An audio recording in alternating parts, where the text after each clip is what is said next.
দেশের এই অবস্থা দেখে খুব চিন্তায় আছি। কাকে বিশ্বাস করব? কার হাতে দেশ নিরাপদ? চারদিকে শুধু মিথ্যা প্রতিশ্রুতি, কিন্তু আমাদের এমন কাউকে দরকার যে বা যারা আসলেই আল্লাহকে ভয় করে। হঠাৎ নজরে পড়ল দাঁড়িপাল্লা, যা ন্যায় বিচার আর ইনসাফের প্রতীক। মনটা যেন শান্ত হয়ে গেল।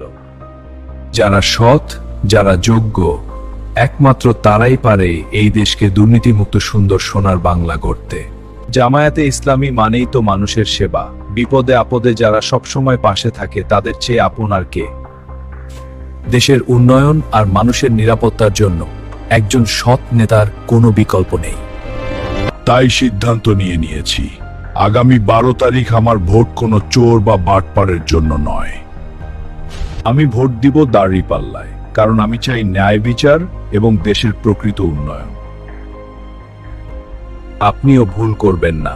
সত্যের পথে আসুন, দেশের স্বার্থে সঠিক সিদ্ধান্ত নিন।